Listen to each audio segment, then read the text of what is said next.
of dialogue, despite the rainy and windy weather we've had these last couple of days. Allow me to introduce myself. My name is Joanna Lastor Montes, and I'm the graduate assistant for civic literacy and on-campus events for the for Civic Engagement.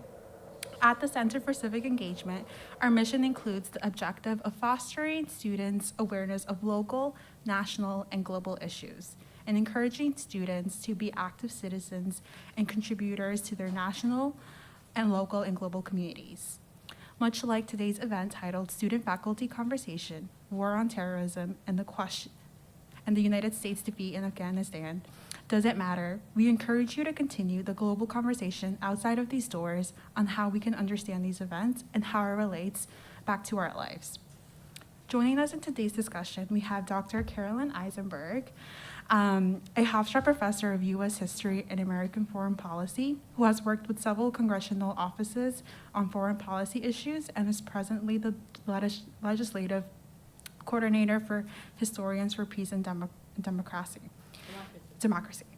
We are also very fortunate to have Dr. Paul Fritz, if you want to wave a hello, an associate professor of political science who has co-edited a volume of the foreign policy of the George W. Bush administration and specializes in international politics, security studies, international organization, and U.S. foreign and defense policy. Without further ado, it is my pleasure to pass the mic to Dr. Eisenberg to start today's discussion. Paul's going to start first. Okay. And we're going to all go up there. Okay, awesome. Everybody gets a mic. Okay, awesome. And really capture what Day of Dialogue is really about. Thank you.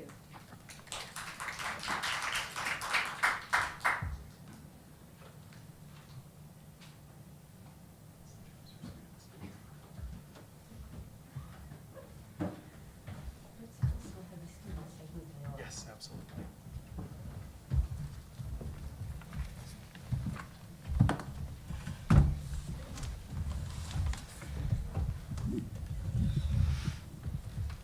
I'm going to encourage people to come to the front if Yeah. they ignore us. So, thank you, Joanna, for the And introduction. some people can take their masks. Oh, I guess we can. Can you hear me with my mask on? Okay, well, I'll keep it. I'm used to it at this point. We've been teaching like this forever. The name of the panel is about discussion. So we're hoping that maybe some students will come up. We're hoping for a smaller, more intimate setting to be able to do discussion. So if you could come up, that would be great. We would appreciate it.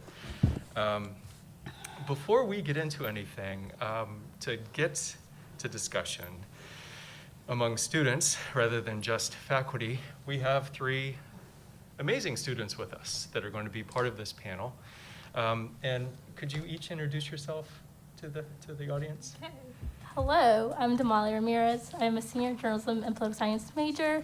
I am a CCE fellow, and I'm currently taking Dr. Fritz terrorism class.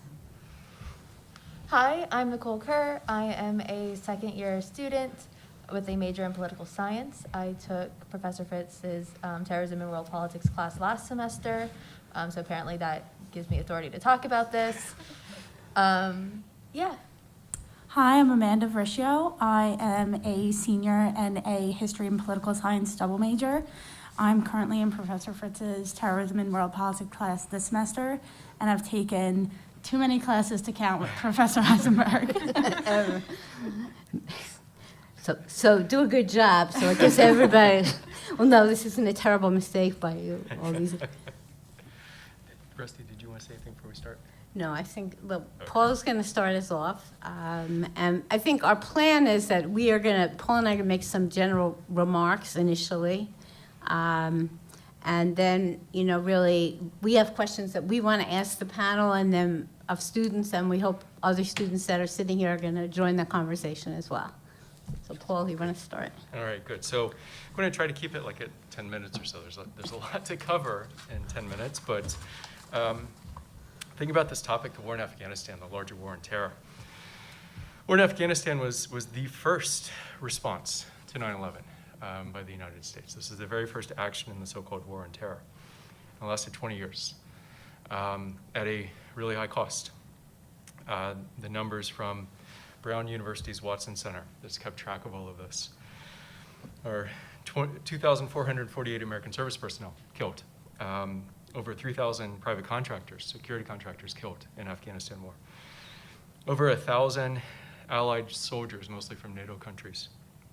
And about 250,000 Afghans, civilians, Taliban fighters, security forces, and others. So the human cost was extraordinarily high. And that doesn't include the countless numbers of soldiers and civilians with life-shattering and life-altering injuries. So the human cost is high. The financial cost has been high. Trillions of dollars have been spent on the war on terror in general, much of that in Afghanistan. So after so much money, after so much blood, how and why did the US lose in Afghanistan? Does it matter that the US lost in Afghanistan? What does the defeat in Afghanistan mean for the larger war on terror? These are some questions that I hope to be able to shed a little light into and hope to spur some discussion with. I think to understand some of the questions or understand sort of where we are today, we have to go back to the beginning and how the US framed the larger war on terror as a response to 9/11. There was really an expansive notion of what a war on terror was going to be. The Bush administration sought to defeat terror, not al-Qaeda, the group that perpetrated the attack, not the Taliban, the group in Afghanistan that supported al-Qaeda and gave them safe haven, not terrorism or terrorists in general, but terror. Right? This is a very wide framing of this. The administration envisioned really a global effort that was highly ambitious, critics would say foolhardy, to essentially remake the world in a lot of ways. If we think about the national security strategy that came out in 2002, but was guiding the action in Afghanistan before this, these ideas were all there in the administration. It included expanding American power in the international system, especially military might, using that military might then to preventively stop terror around the world, to promote democracy as a way to root out terror, as this was seen as sort of non-democratic authoritarian states were seen as the root of terrorism. And while there are many other things, one other critical thing to think about was sort of the unilateral nature of this all. The US was at its zenith of power, or so it thought, and it could do this essentially alone. And if not alone, then at least on its terms. And that's the sort of the way we think about unilateralism. Probably the best way to think about that is when George W. Bush said, you're either with the terrorist or you're with us, and getting across this notion. This whole strategy that led to what we have seen over the past 20 years is pretty audacious in terms of a national security strategy. And Afghanistan was the first venue for all of this. This was sort of, I don't want to call it a test run, but it was in ways sort of testing out the ideas, if you will. The initial invasion of Afghanistan very shortly after 9/11. And there's a whole bunch of details I could go through here, but I'm not going to bore you with that. But the initial invasion was really a highlight of American military prowess, or supposed to be. A very light force, yet very high-tech force, invaded Afghanistan with the help of many Afghan allies on the ground, drove the Taliban from power very quickly, and providing sort of a collapse for the structure that allowed al-Qaeda to operate within Afghanistan. From some angles, this worked pretty well initially, or at least some people could make that case. The defeat of the Taliban was quick. The costs for the US were pretty low in terms of a war, and the US did this solely on its own terms. In fact, just to demonstrate that, NATO offered to help with the invasion of Afghanistan. The NATO, the alliance that's provided security for the US for the past 75 years. The same NATO that invoked Article 5 after the 9/11 attacks, and Article 5 famously says an attack on one NATO member is an attack on all NATO members. So NATO was ready and willing to help with the war in Afghanistan, but the US said thanks, but no thanks, right? We want to do this on our own, for reasons I'll talk about later. So, but this initial part did seem to go pretty well, right? And given those conditions. That said, a lot of the al-Qaeda leadership the group that was responsible for the attack, slipped across the border to Pakistan. Remained there. Bin Laden remained in Pakistan for a decade after this, until he was finally found and killed in 2011.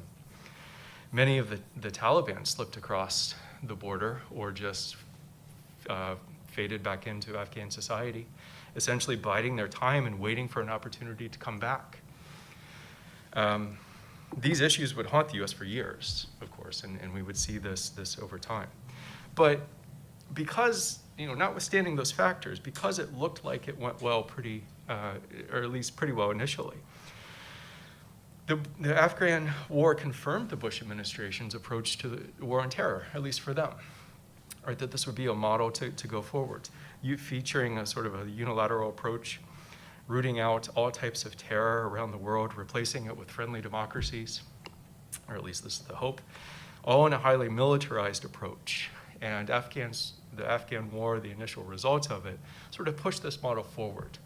It was kind of proof of concept, if you will, that this could work, that this audacious grand strategy could work. And here's where I think we get into some critical factors of how and why the U.S. lost. All right. The situation, the losing dynamics of this war didn't occur just in the past couple of years. They certainly didn't occur, and the chaos that we saw in Kabul in the past a few months ago with the final evacuation of American forces wasn't the cause of the loss. Even the ill-advised deal that the Trump administration made with the Taliban that dictated the U.S. was supposed to get out of the country at a certain time, that wasn't the cause for the loss. These were important issues. These are things that we've all seen over the past couple months, and these are things probably the reason that partly the reason we're talking about this now. But the key issues that contributed to U.S. leaving Afghanistan in defeat relate to this larger approach in the war on terror, I would argue. There are two things that I want to highlight in this regard. One is sort of how the Afghanistan state was born at the Bonn Conference in December 2001. The Bonn Conference was an international conference getting together to decide basically how the new government in Afghanistan was going to be structured. And it was an international conference. It wasn't just the U.S. that led this. And there were certainly Afghan participants. But it was very much sort of a Western-led organization. So I'll talk about that in a second. The second thing I'll talk about is the war in Iraq.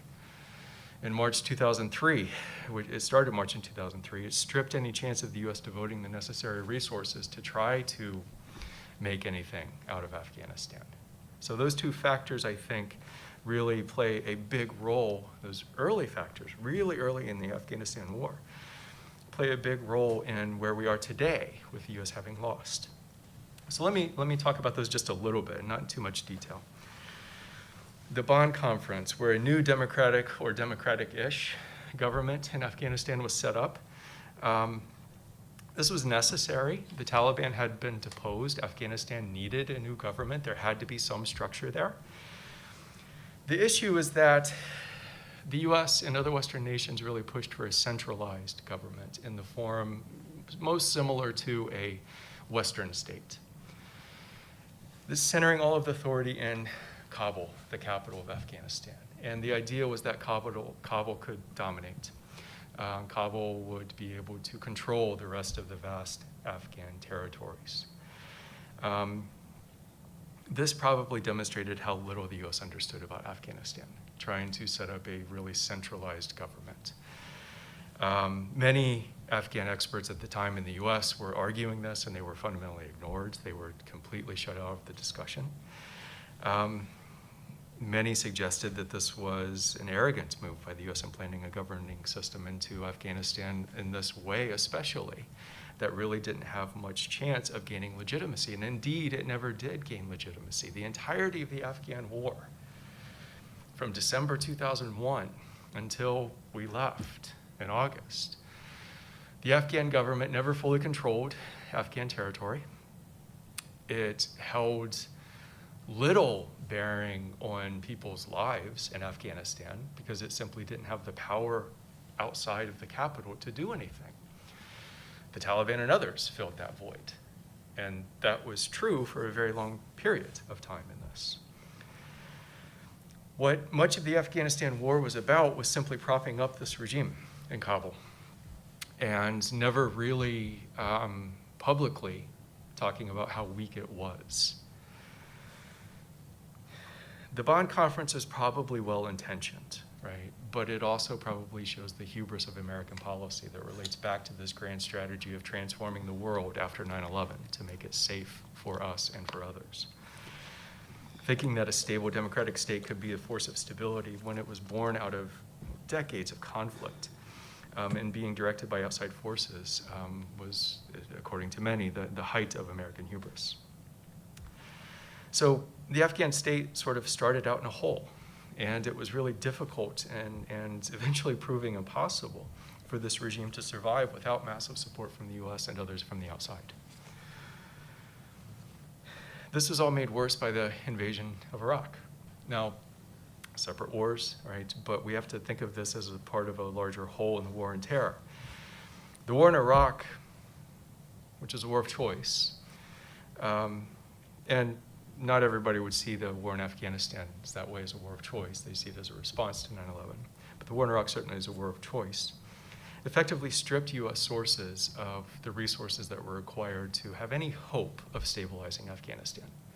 Everything that had been on the ground in Afghanistan was diverted to Iraq for the purposes of deposing Saddam Hussein, who had been deemed this unholy and highly dangerous mix of despotism, terror, and WMD by the Bush administration that had to be taken down. Right? So this was a continuation of that larger war and terror dynamic, this larger grand strategy that the world had to be made safe from terror, including despots like Saddam Hussein. But it had these pernicious effects on Afghanistan. It could go on and on and on and on about the invasion of Iraq and what a strategic and humanitarian disaster that was, but I want to recenter it back on Afghanistan and think about the overall impact on the war on terror. But a quick comparison between the two might shed a little light on this too, of why we are where we are with Afghanistan. The war in Afghanistan was largely, although not entirely, seen as legitimate by the international community. There wasn't that much opposition to this. The war in Iraq certainly was not. It was opposed very strongly by most of the international community. The war in Iraq, in addition to sort of stripping resources, drained the US of a lot of legitimacy and a lot of goodwill that it had garnered because we were attacked on 9/11.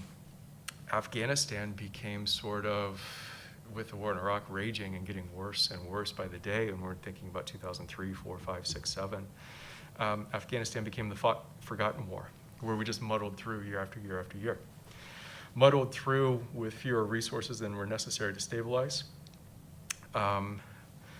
Muddled through just trying to make small gains here or there, only to see them evaporate overnight almost instantly. And set up sort of this path dependence structure, in a sense, where we were in Afghanistan to almost be in Afghanistan. Because we couldn't leave, right? All the while, what we see and what we're learning more about now is that there's a slow realization you can't win in Afghanistan with the way it is. We try different things in 2009 through 2013. We surge troops. We do all of this other stuff. The gains are made to some small extent. They're lost quickly.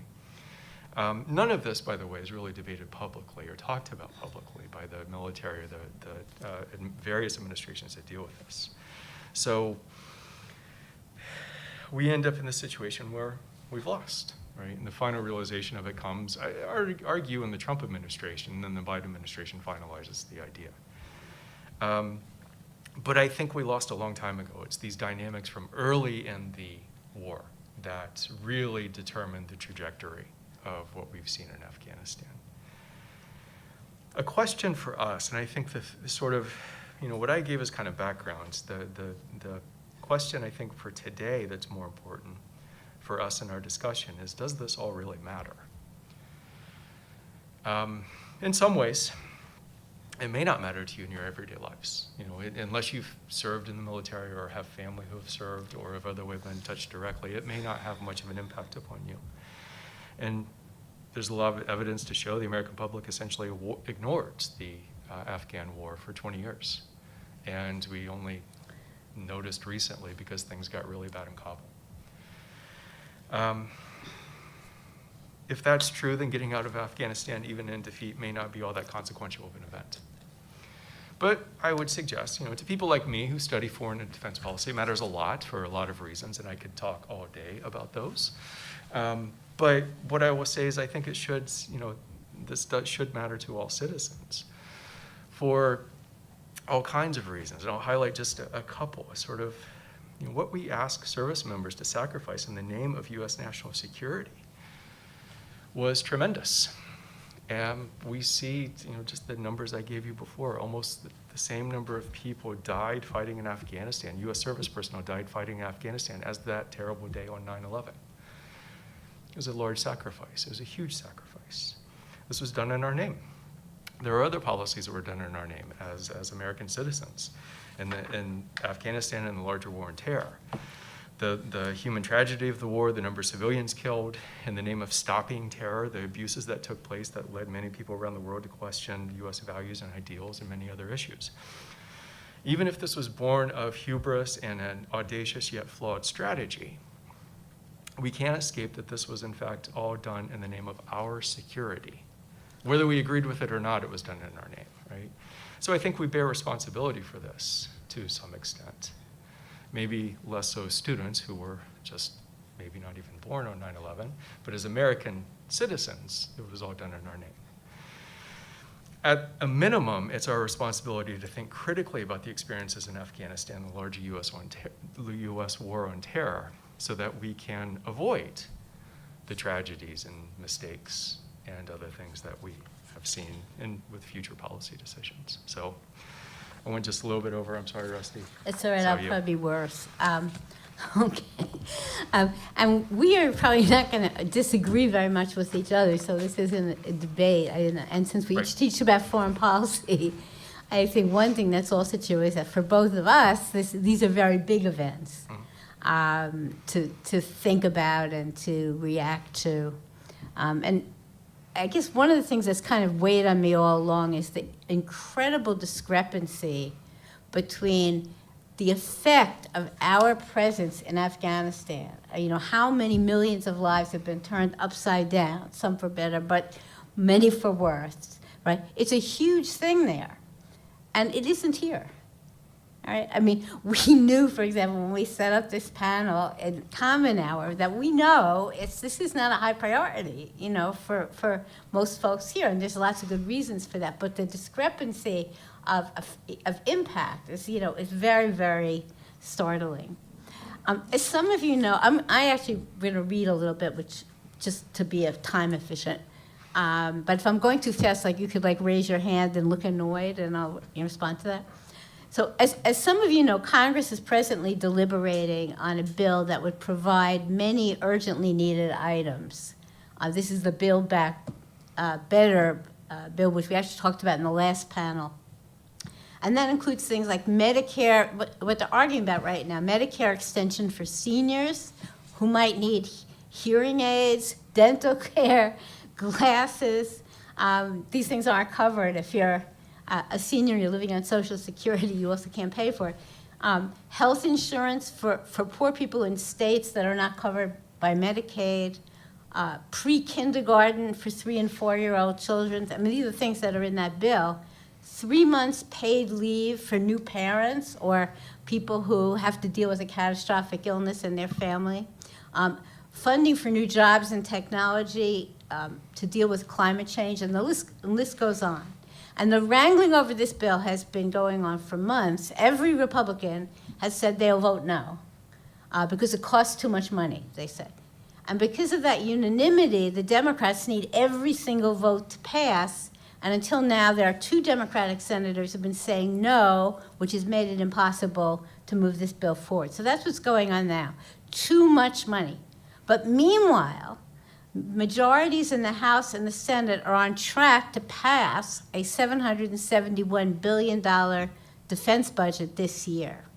So you might be sitting here saying, what about Afghanistan? Aren't we supposed to be talking about that? So I'm going to come back to this point at the end of my remarks. Last month, so turning to Afghanistan directly, last month a long-standing truth became painfully, unavoidably evident, which Paul has said in his remarks, the U.S. lost the war in Afghanistan. Knowledgeable people have known this for years, that the Taliban has been growing, taking over increased territory in the rural areas, in much of the country outside of the cities. And the success of the Taliban, the fact that we've lost the war, this is not really the fault of Donald Trump. I mean, sometimes we like to attribute everything horrible to Donald Trump. It isn't his fault, and it isn't Joe Biden's fault either. The Afghan government and its police and its security forces, backed by the United States, have been corrupt, often brutal, incompetent, and widely disdained because of their subservience to a foreign power. And that really all predates the arrival of Donald Trump.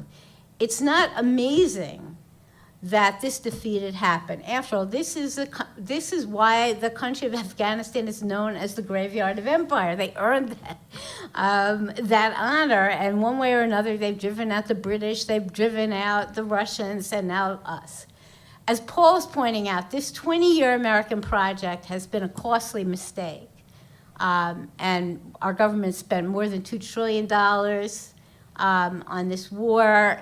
Approximately 6,500 U.S. troops and contractors have died, so it's like twice the number of people that died as a result of the World Trade Center bombing.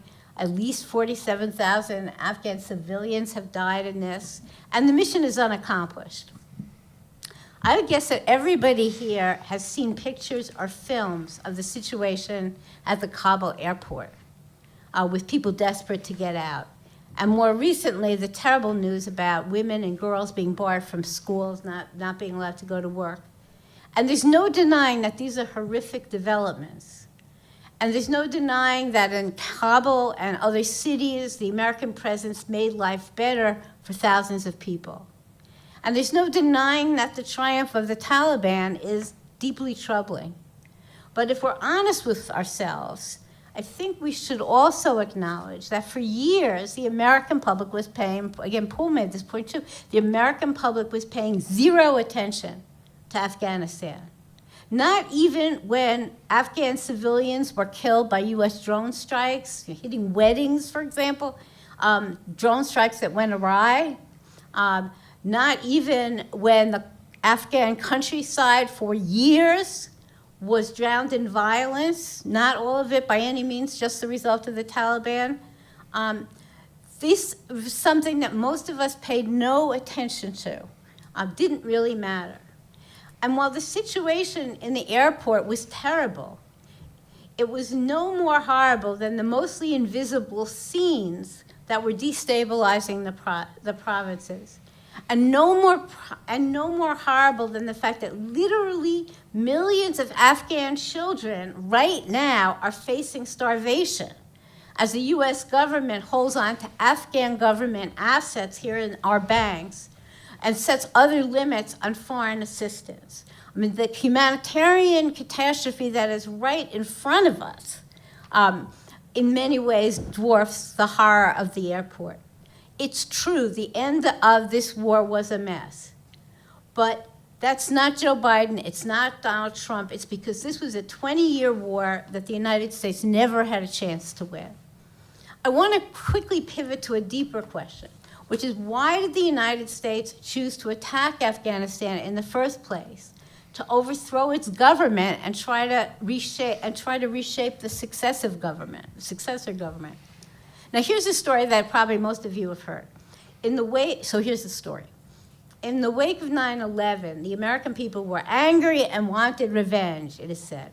They wanted their government to wage war on the perpetrators, angry Americans needing justice.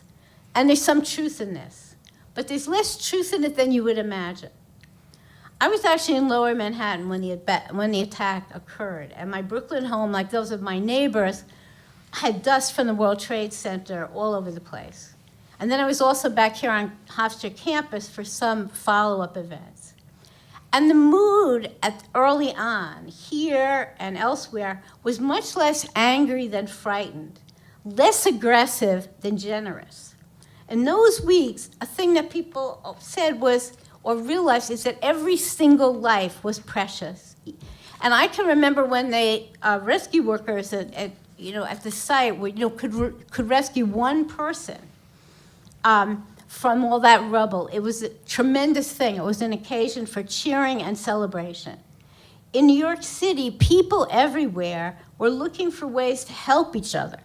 In my neighborhood, the Arab American Family Support Center reached out to a local synagogue, and together they staged a vigil on the Brooklyn Promenade, which hundreds of people went flocking to this event, carrying their candles and praying for peace.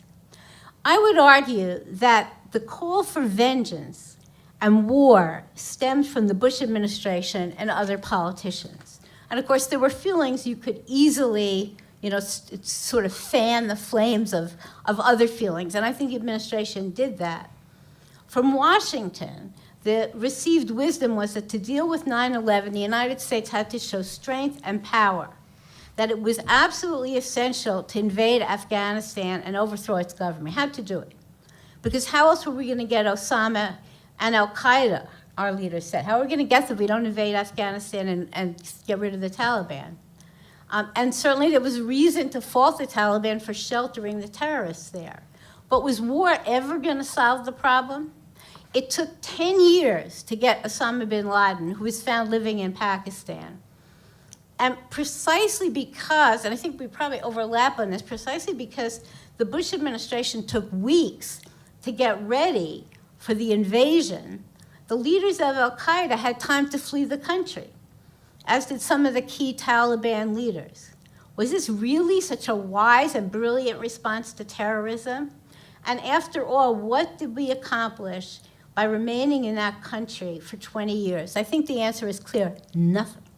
So why did the Bush administration, and this is going to sort of end in this way, so why did the Bush administration, who were also supported by almost all Democrats, this wasn't just a Republican initiative, why did they decide that war was the only answer? Why did they ever reach that conclusion? They could have seen it as a crime. They could have made this an international crime where we'd go after the perpetrators and bring them to some kind of international legal procedure. That wasn't even considered. There's no single answer to this question about why did the Bush administration and why did our political leaders go in this direction. But I want to start where, in thinking about this, I want to start with where I began my remarks. The ludicrous Pentagon budget that we have, the over-militarized nature of our government, the skewed sense of priorities. So, it's unbelievable that we're quibbling in Congress about could you give old people dental care? Can the United States of America afford to help people get eyeglasses, right? Because apparently we don't have money. And we can't create preschool for 3-year-olds, all things that other advanced countries do without question. And all these benefits we can't afford.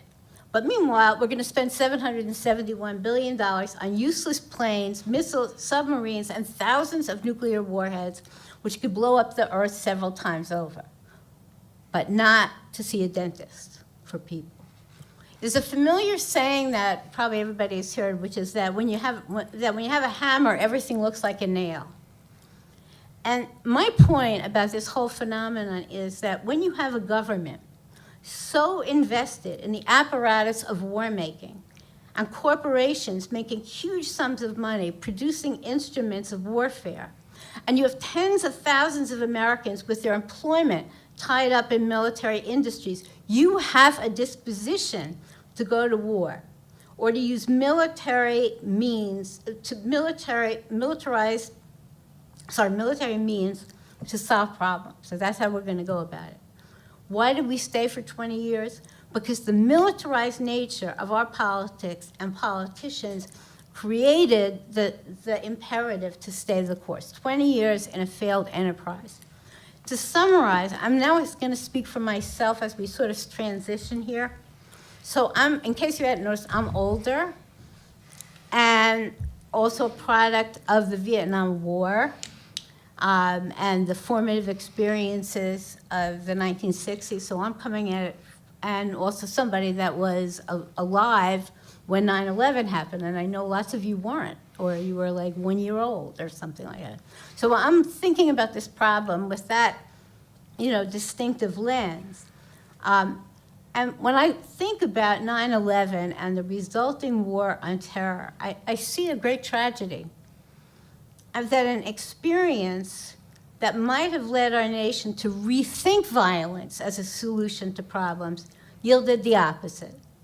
20 years of unnecessary warfare, sacrifice of millions of people here in the United States, in Afghanistan, Iraq, and many other places where our military is still operating right now. So to me, it's a tragedy. But the question is, what about the future? I think that a reversal of existing patterns depends on a younger generation, not old people like me, but younger people, who'll be attentive to politics, impatient with warfare, committed to using our national resources for the general welfare of our public, and prioritizing peaceful solutions to international problems. I think the future is with all of you and what will happen. And Afghanistan is open, but over, perhaps, for America, maybe. But if we don't deal with the militarized nature of our society and government, I think it is 100% predictable that we are going to get into more military clashes of one kind or another with the needless suffering of millions of people. So I am hopeful that in the future that we're going to move towards change. Thank you. Thank you, Dr. Eisenberg.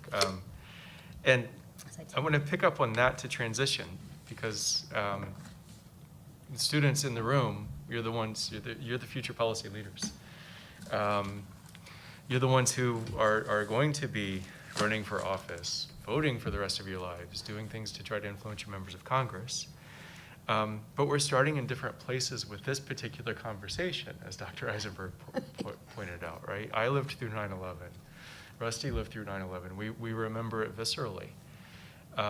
We know professionally, our duty is to study Afghanistan and what happened there too. But it's not just our voices that matter in this because of that, right? We want to hear what students are thinking about this, how you understand these problems. It may be vastly different than the way we understand these problems. Given perspective, given time, given just different political persuasions and other things.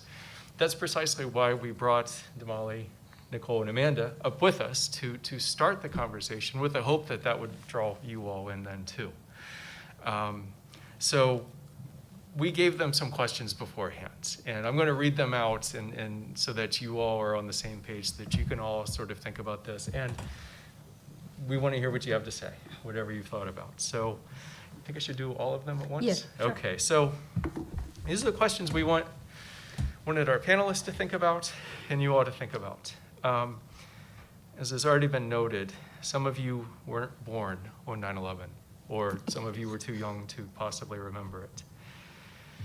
How did you learn about 9/11? What were the impressions that stuck with you, right? Because that matters to us and the way we think about the response to 9/11. How have you learned about this? What did you see that was important? What's important about the events to know of that day? What were the types of explanations that you got, whether in classes or from family members or others? Shifting to thinking about the war on terror, which has been going on for 20 years since 9/11. What do you think it was, right? Is this a common, is this just part of common lexicon now, in a sense that it's just part of what you know since you've lived? There's always been a war on terror since you've been around, for the most part. What is the U.S. fighting for? What's the purpose? Do you know people who have fought in the military that have been part of this? Do you think this militarized approach is good? This war on terror was a good approach to dealing with things like 9/11. What about specifically Afghanistan? What impressions do you have prior to this summer about this? What do you think about the withdrawal of Afghanistan? Did you talk about this with your friends? Did it have an impact upon you? Finally, picking up on something Dr. Eisenberg said, what looks like a really big reality over there might be smaller and invisible to us when it comes to Afghanistan. Is the obliviousness of the American public to things going on in our name outside of our country in places like Afghanistan a problem, and how, if it is, can it be remedied? So I want to turn to our panelists and then engage everyone else as well. Right. And I want you to share your thoughts on this. Don't feel like you have to be an expert. There's no expectations of that. That's what we've told our panelists too, just to reflect upon these questions. So, Damali, do you want to start? Okay. Do you want me to answer the first question about how I learned about 9/11? Sure. Okay, so my parents actually shielded me from what 9/11 was for as long as they could, just because they didn't want me to be exposed at such a young age. By the way, I was 1 when 9/11 happened. They didn't want me to be exposed to that violence, and also they thought I was too young to understand the whole idea of why we were attacked. So I actually learned about it in school in 2nd grade, September 11th, and my teacher was just giving a very vague to the best of their ability of what a 2nd grader can understand about 9/11. And unfortunately, so I grew up in the city, and it was a very diverse neighborhood, and my classroom was very diverse. We had some Muslim students. So when they taught us about 9/11, one kid got up, pointed at one of my Muslims, friend, and literally called her a terrorist. And I was just, 8 years old, didn't know what that word meant. Other kids in my classroom did, because their parents taught them about 9/11. And it just became an awful situation for everyone. My teachers had to isolate the kid away from them. And I think that was my first impression of 9/11, was that it was an Islamophobic attack. And I went home that day, went to my older siblings, and I was like, what is a terrorist? And unfortunately, they had to explain to me, what a terrorist was and how this country has, after 9/11, grew to hate Muslims, and that when someone was at a job, unfortunately, they were labeled as terrorists. And so it was a kind of a cultural shock, but also a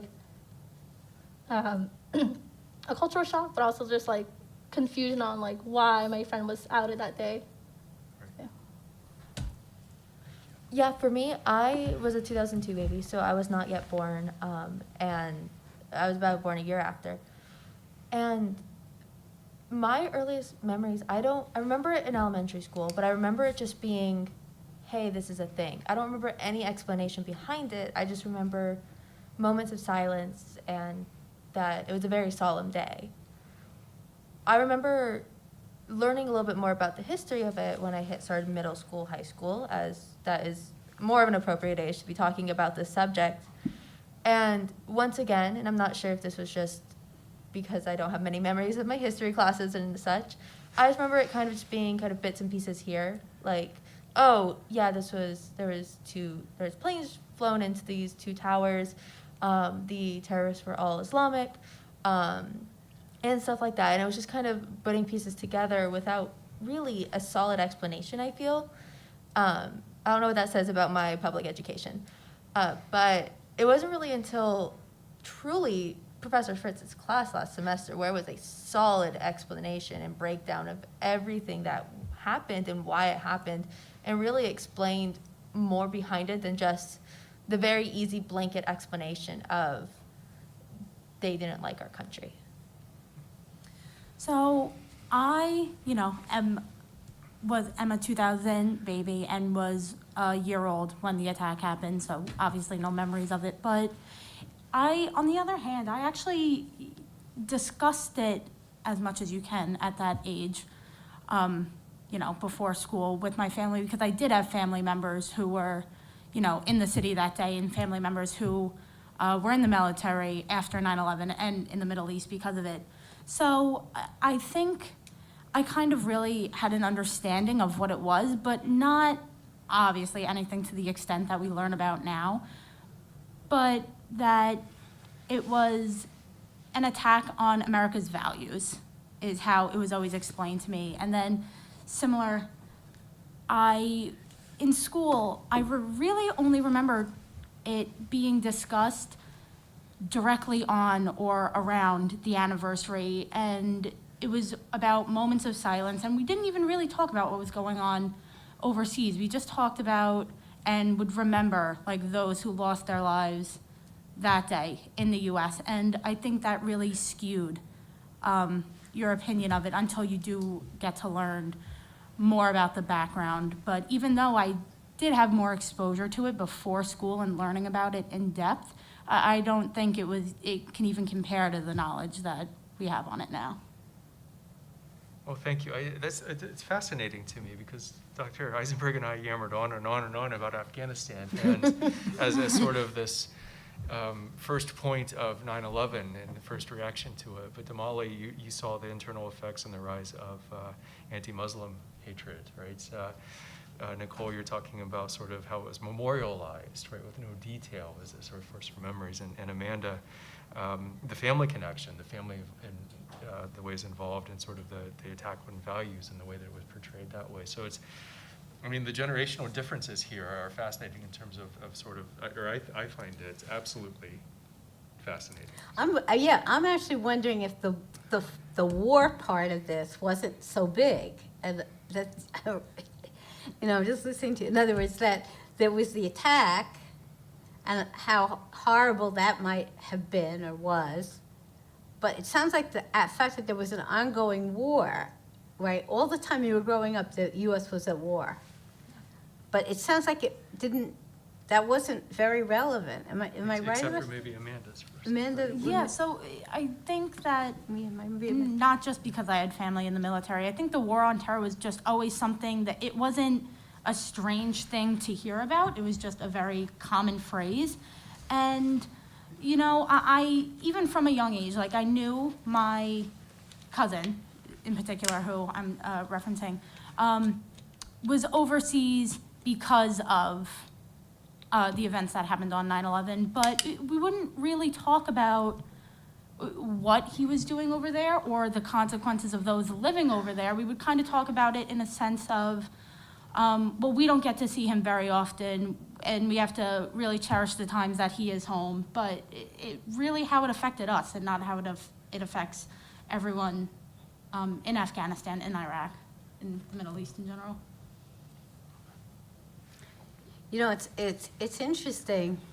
Paul, were you here at 9/11, or you hadn't been hired yet? I was still in graduate school. Right, so I guess I'm really like the old lady here. So, right, so it was really interesting. It was so different. I actually was on leave that fall, so I was at NYU, so I was, very close to where the attack happened. But I did come back to campus, and one thing was, I sort of remember being in this room and having conversations about what had just happened. This place was packed, and it was incredibly emotional for people, partly because a lot of people, Hofstra students knew people in the towers. I actually had one person who was older whose husband worked at Cantor Fitzgerald and lost 30 friends. But lots of students had people, had relatives, they had friends, so that was very emotionally powerful. Again, I wouldn't say, I really remember being here and doing these talks, and people are lined up on the thing. I wouldn't say that I really remember people being particularly angry. I feel like people were sad and worried and, much more focused on the sort of hardships that was being experienced. And the other thing that's sort of interesting is that overall these years, because I often have insisted on teaching something about the war on terror, even if nobody wants to really hear about it, but over these years, especially in the early years, a lot of people, first of all, we had some veterans on campus, right, who were coming back. And so, veterans, I had veterans in my class, and some of whom wanted to talk, some of whom didn't. Also, a lot of students had family and friends in Iraq and Afghanistan. And what I would say about that, maybe this is because I'm being selective in my hearing, I felt like a lot of students who had people over there were saying that their family member or friends were really emotionally a mess when they came back, or even while they were there. I always remember one student in my class whose brother was still in Iraq, and she was saying how every Sunday night the family would talk to him, And her father found it so upsetting to listen to his son. He didn't want to go on the telephone. So I sort of remember, have an overlay that the people with military experience, that wasn't like gung-ho, this is great, I believe in this. Just like people were really messed up. And I felt like the veterans that I knew who came back to campus, you know, once they began talking about their experience, I really felt like it was very negative. So it sounds like none of that was happening, or was some of that happening? I will say, I grew up in California, and so we had that very distant disconnect, because it was very unlikely that you were going to run into someone who knew someone who was a victim of the attack or had a relative there, because, I mean, thousands of miles away, it's very unlikely.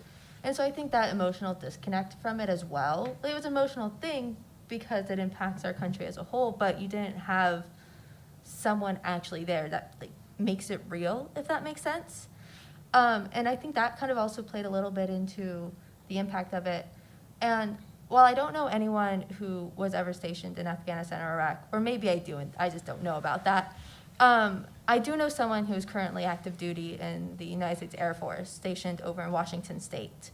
And he is a mechanic for C-17s, which are cargo planes. And so, maybe I'm jumping the gun a little here. When we withdrew from Afghanistan, he had a few C-17 planes come into his base that he Could you had say to that go again, in. because mask?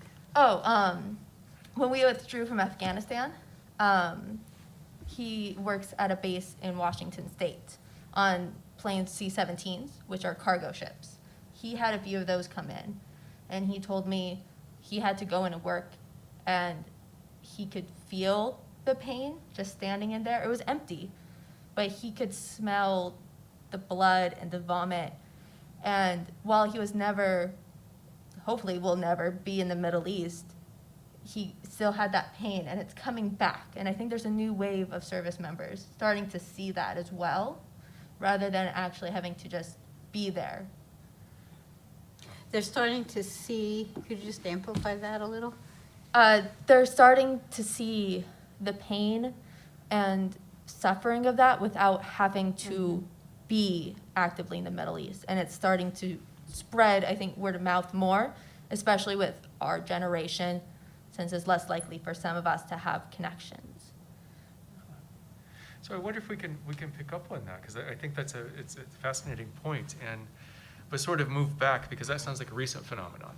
Yeah, that was like probably, I don't know, a month ago. Okay, so you know, and critically important, maybe that's changing, or changing some dynamics. I'm wondering, you know, getting to this question of your impressions of Afghanistan and the American role in Afghanistan before this summer, right? And going back and thinking about sort of what role that played for you all, if at all, and then has it changed since the events of this summer? And it sounds like maybe, you know, Nicole answered that a little bit already, but we can expand upon that, I wonder.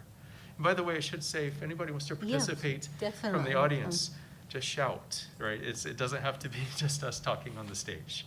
So, I mean, yeah, Isabel. Could you go,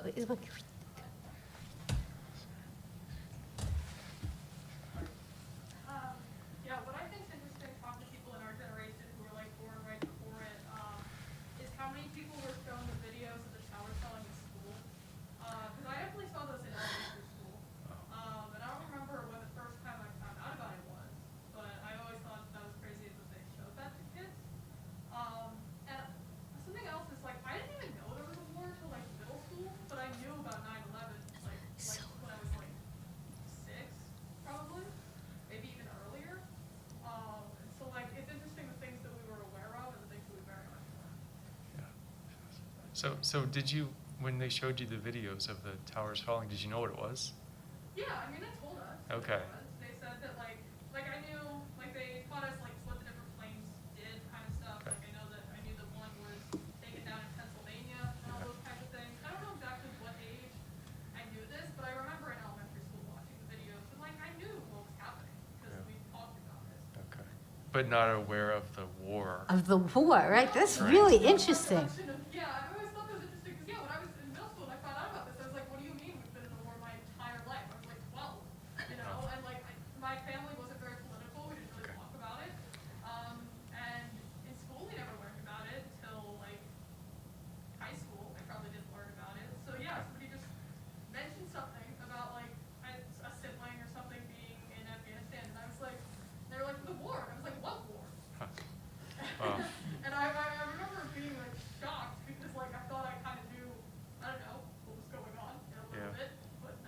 So Thanks, Isabel. interesting. I'm actually wondering how many people are here basically didn't really think about the war. They all heard about 9/11 at some point. You know, maybe, you know, second grade, fifth grade, right? But it didn't really hear about the war. Like, it wasn't really, you know, something that was a big deal, right? Until it just ended. It's really, yeah, go ahead. And I thought I saw another student. Yeah. I want to say something too. I just wanted to comment that there's a reason that a lot of our students and young people didn't know about the war. It's because the military had learned from Vietnam. When we saw pictures of coffins coming back to the States, we didn't see that in Afghanistan or in Iraq. It was hidden, and there was a conscious effort on the part of the media, mostly because the administrations made a purposeful effort to hide the war and not show the real costs that were occurring. Only when some of the troops began to come back and tell of their stories did many Americans begin to learn about the terrible sufferings that occurred. So, Yeah, no, I thank you for that point. I think it's really important. And there's some other dynamics that are fascinating with this that I don't want to divert the conversation. I want to get to the student. But there's one is all volunteer force is part of this too, right? So it's not everybody thinking that they could be the one dying in Afghanistan or Iraq. It's people who volunteered to fight. And the military likes that it's all volunteer force because the draft didn't work that well. It caused all those other problems. There's also this fascinating research in that, and this gets to the brutality of war that we don't see anymore, and maybe one reason we don't see as many body bags. Battlefield medicine has gotten so much better that the death rate for soldiers on the ground fighting is so much lower than it used to be, that we're seeing potentially an artificially low number of casualties in today's modern wars, where in the past it would have been thousands and thousands and thousands of soldiers dead, and now we're only getting dozens. But those thousands are still getting hurt, and sometimes grievously, right? So there's a whole lot to unpack in the sense of why we're not seeing the same thing, which thank you for pointing that out, Marty, because it raises some interesting, really fascinating points for how we deal with this as a society, I think. I don't know your name, but you said you were, okay, great. So I'm one of Professor Eisenberg's students, and I'm taking her Revisiting Vietnam class, which is, we like to kind of throw back and forth what's going on with the conflict in Afghanistan, and then the takeaways from Vietnam, and especially we're on McNamara's memoir right now, which is hotly debated in class right now. And drawing back to learning from Vietnam and censorship, I wanted to pose a question with regards to what information was gathered and given to the presidents that were dealing with the Afghanistan conflict that was staying in Afghanistan as a good idea and a successful idea. Because in Vietnam we saw JCS and Congress war hawks essentially pressuring Johnson, according to McNamara, in regards to increasing troop deployment and trying to effectively establish democracy in South Vietnam. So what extenuating factors were perpetrating some successful outcome? I mean, you're talking about what intelligence was coming up? So? Right. Well, I wouldn't even say it's like, to pose an example, General Westmoreland, in response to McNamara coming to Vietnam on one of his many trips, like to say that the situation is not in a stalemate, but instead it's a slow, it's progressively getting better. Like, if we continue putting more troops into Vietnam, there will be a successful outcome. So I'm wondering if there's any type of comparison that can be found with the war in Afghanistan that was being perpetrated by military advisors. Do you want to respond to that? Or? I'll quickly. I mean, I think in a lot of cases you could replace Vietnam with Afghanistan and you'd have the same story. Because the story from the military was always that we just need more resources, we'll be able to make progress. But another part of it is the military sort of rolling over, especially young presidents. So Barack Obama was not really too keen on the surge in Afghanistan. But the military essentially said, you have to do this or all is lost and it's going to utter defeat and you can't be the president that loses Afghanistan. Yeah, I would differentiate just a little bit in terms of, what happens over time. Because I think what is true is that, so first there's the thing that this is really super successful. And it sort of looked that way because Right. the Taliban, went away and so. But I would say by the time that you're like in 2006, 2007, there is an awareness that the Taliban is coming back and things are not going well. And at that point, what starts to be said by critics is, oh, well, the problem is that they diverted troops from Afghanistan to Iraq, right? That was stupid, that they thought that they had won and they sent the troops out and that they needed to keep more troops in. So there was like that period, and that's more like what Paul is saying, oh, well, if we just get more troops and, make up for it. So there was that. And then Obama was elected. And partly Obama was elected on the idea that Iraq was incredibly stupid, but that Afghanistan was, was more worthwhile. So there's a very key moment of decision in 2008 when Obama comes in. And it is worth saying that within the Obama administration, Joe Biden, by contrast to Secretary Clinton and Secretary Gates, Joe Biden, who's vice president, said this is not going anywhere. This is a failure. We need to deal with the fact that it's a failure. But he was overruled, partly because, again, I think one thing that it really is important and is super relevant is and it's Vietnam, president doesn't want to look like a loser. And here is like Barack Obama, the first Afro-American president. Is he going to take troops out and have Afghanistan fall the way it just did? Is he going to take that risk? No. So more troops are sent in. And then there's a lot of PR, like right around there, because I was always arguing with my classes about this, that people would say, oh, Petraeus would say, oh, it's going really well. So there's like that. But then I think once you get past that excitement, then what we now know is that at the middle level of military people there, they knew it wasn't going well. There was plenty of reporting. This is the Washington Post did a huge thing about, from studies that were done, that wasn't going well. But the communication at the upper level was, was much more positive. So, people, because nobody wanted to say that it was a failure. Weirdly, Trump was willing to say it was a failure because he could blame Obama for it. But you have a lot of the skewing.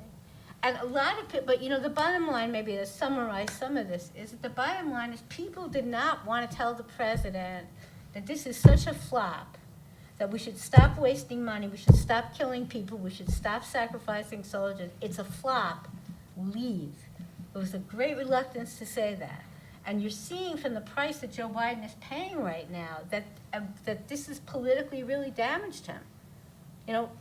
Right? He's taking a lot of criticism, and it's not, we haven't come to the end of it. I just have one just really quick question, and it's in regards to Afghanistan and the weapons displacement following our departure. And you said that, Bush went into Afghanistan with the notion of fighting terror in its broad definition.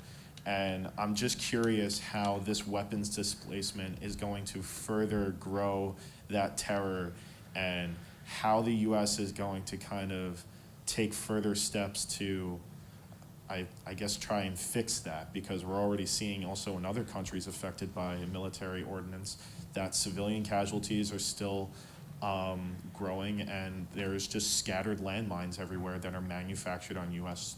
soil. quickly, I don't know if it'll have much of an effect on Afghanistan because it was awash in so many weapons to begin with. I mean, we have to think, Afghanistan's not been at war just for the past 20 years with the US. It was at war with the Soviet Union, started with the invasion in 1979 through 1988, and then there was a civil war in the early 1990s through 1996 when the Taliban finally did this. So it's been awash in weapons for a long period of time. Certainly, it doesn't help. I will say that. The U.S. approach now, and this is probably where it's going to recede from sort of our viewpoint again, maybe even more so, and this is where I don't think Joe Biden's going to suffer politically from this, even though that's not the question here, is what we're going to see is the U.S. doing a traditional counterterrorism mission in places like Afghanistan, where every once in a while there are drone strikes or bombs being dropped on suspected al-Qaeda or Taliban or related actors, and we'll hear about the bomb and then we won't hear anything else, because what happens with that is that the U.S. military generally assumes that whoever they've killed is a terrorist actor, and they don't verify this, and sometimes they can't, but sometimes they don't want to. So that's probably, I think, what we'll see, and given the overwhelming support the American public has for things like drones and bombs and others, we'll probably just go along with that for a while, is my take. I don't know. No, I'm really, yeah, Yeah, and I was wondering if that brings back to the panel in some ways. I mean, what do you all think about sort of where we are with Afghanistan? Is it meaningful to you? And of course, the audiences too. So, but I want to give you, you're all sitting up here and agreed to do it, so I want to give you all a first shot at this, and then we'll engage more widely. I can go. So I think that, tying all those questions in and then our original question, I'm not so sure if my thoughts in particular changed due to, everything that happened over the summer, but I think it just brought up a lot of different questions, in particular, like the concept of what would happen if we did withdraw under a different administration, and I don't think that's something I ever really considered before, but I think that it's important that our generation in particular kind of grew up with the phrase the war on terror, and I'm not so sure that everyone really relates it to a specific war, like fighting in Afghanistan, because I actually think it was Maya who said it in class the other day. You're declaring war on an abstract concept, and I think you kind of think of it that way and not so much thinking of the war on terror as fighting in Afghanistan, although that's obviously a very big part of it. So I think that our generation in all kind of has a desensitization to the concept of war in general, and maybe terrorism in general, because it is something that we kind of grew up with being normal.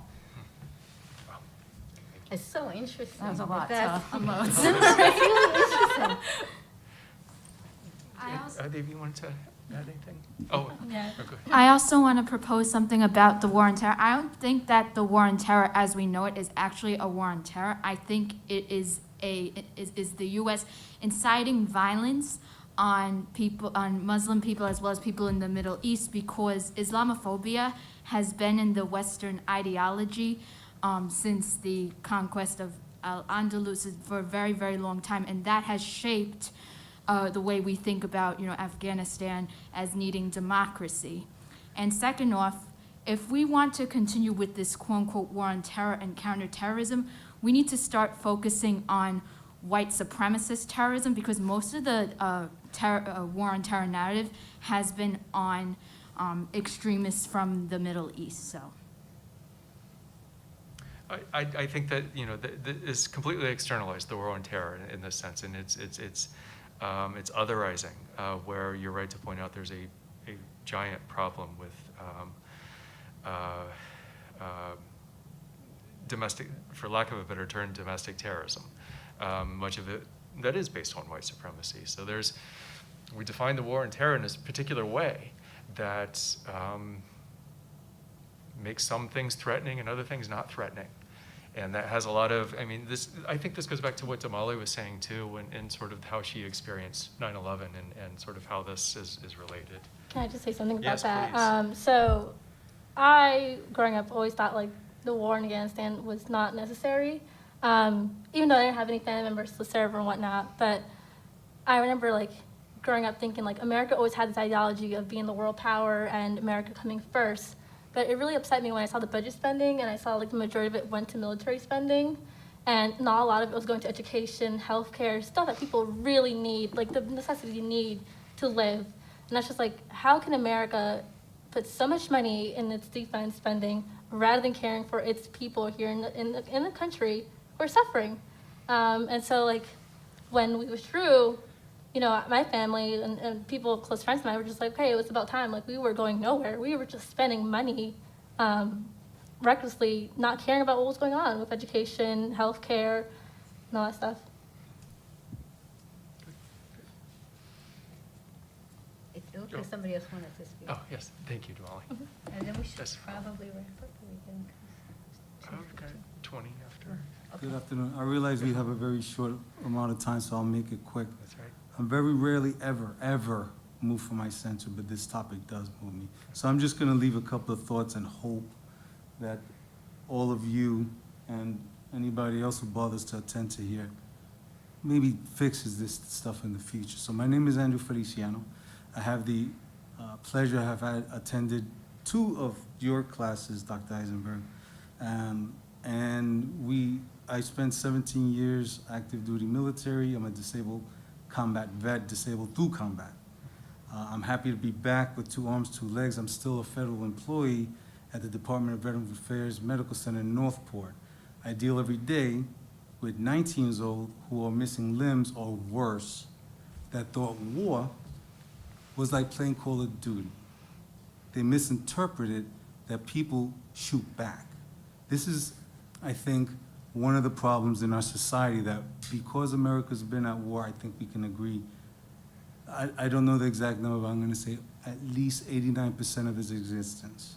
So you volunteer to join a military that is in war, either publicized or not, more often than not, and people get hurt. And instead of taking care of old people, like you say, or veterans, because it's too expensive, we continue to aid countries who participate in terror or whatever the case may be. There's a couple of points here that I want to point out that I think really is just the overall media and American citizens just don't get, specifically American politicians. My first point is Asian culture and Asian states, it's scary to American politicians, scary. Most of them only know it from, at least when I was growing up, Channel 11 Kung Fu movies on Sundays. That's it. They don't really know that India is an Asian country. They just think of it as a buffet. These are politicians, mind you, the same people who are supposed to be making decisions for our country. They don't know these things. They don't know the culture. There's not many politicians of this background, Muslim background, Asian background. It's still the same 65 to 75 years old that are in culture. If anybody here wants to change the culture of American identity to stop this stuff, then we really need to promote participation in our youth, stop dumbing down American education, and encourage people from, I'm gonna say 22 to 45 to really get into politics and make a difference. Because if you think somebody like, I'm just gonna name a name, I doubt anybody except for you guys really know, Strom Thurmond. How long was he an elected official, right? Do you know his background? And he was still making laws, right? That's what's happening with now. So that's the first point. The second point is, again, it doesn't surprise me to hear today's youth, they're aware the towers falling down, I saw it. But they're aware of towers falling down, but they weren't aware of a war. That baffles my mind. It's really I have, I'm Latino, so I have a shit ton of nephews, nieces, brothers, and sisters. They would much rather, this is sad, and I'm not mocking anybody at all. But my niece would rather anything concerning TikTok than the country at war. Now, that's not a knock on her or today's culture. Could you say that one more time? My Thank you. niece, she's 16, I think. She'd rather watch TikTok, 16-minute videos, and take chippy-chappy classes in her school than actually become educated, because that requires effort. That's not a knock on her, that's society today. Again, what I believe, the continued dumbing down of American students. Right? No money for education, but there's money for war. Another point is that the media, you, sir, you pointed it out with the coffins. There's two sides to that coin. One is it disgusts me to no end to hear students on this campus that are 17 comparing the escape of Kabul to the escape in Vietnam.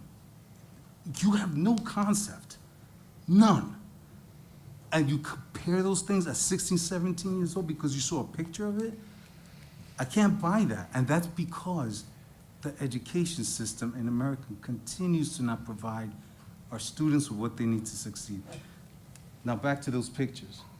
So when I was served, there's a lot of those pictures that leadership, administration specifically says, no, don't air this. Prior to us going into Afghanistan, prior to us going into Iraq, we knew months ahead of time. So the war started in Iraq in March 2003. I can tell you in December we were doing circles around Israel, ready to shoot missiles, just waiting for the word. There's so many things that happen behind the scenes that we don't, or as a whole, the United States doesn't want the citizenry to really find out, because if they knew, then there would be a bunch of 22 to 45-year-olds right now in office making a difference instead of talking about it. They'd be doing about it. Again, I'm sorry to take up all the time. I can talk about this all day with facts, not feelings. It's hard for me to separate the feelings because I've been there. I saw missiles blow people up. This is a real thing for me. I still wake up with that. I do my best to keep it moving. I think I do a good job. I'm still here. But there's so many of my brothers and sisters that didn't come back. Right? So that's very real to me. And I'll leave you with this, right? So you really endeavor to make a difference. Freedom will, this is not from me, I heard somebody else say this. Freedom will always taste sweeter to those who actually fight for it. So I beseech and respectfully request each one of you on this panel, all of you, you too, Dr. Eisenberg, stand up and make a difference. It's terrible to just sit on the sidelines knowing you can make a difference, but you'd rather bitch about something than take action. Action is what's needed from 22 to 45-year-olds. That's where it's at. I thank you for your patience, and I'm sorry to be so long-winded. Yes, So, thank you. thank you. Do you want to No. say anything to wrap up? No. So I want to thank you all for your comments, for your participation, for listening, for thinking about this. I want to especially thank Damali, Nicole, and Amanda for joining us up here, being more than willing to join us and be put on the spot a little bit. Thank you so much. You know, that's one thing that gives me hope, is that, you know, on campus we are talking about these things. We do have a lot of great students that are willing to do this. You all included too, that are here and listening. Even if you didn't participate, that's, you know, being part of this is important. So, and thank you, Dr. Eisenberg, for putting this together. And thank you, everyone, for so- being. But these issues are not going away. No, right? they're not. We'll be here next year, I'm And sure. actually, I want to leave with a question, actually, so just Okay. to make people a little crazy. But this is what's worrying me. It really is worrying me. It's not rhetorical. Is I really am watching every day what these people in Congress are like doing things like saying they don't want to let old people get help for dentists. I just, to me, right? Or that, you know, that we can't afford that when a woman has a baby, to have her have paid leave for 3 months. I mean, I feel like it's so unbelievable what's happening in Washington. The entire Republican Party unwilling to pay for these things. And I guess my Some question... number of Democrats too.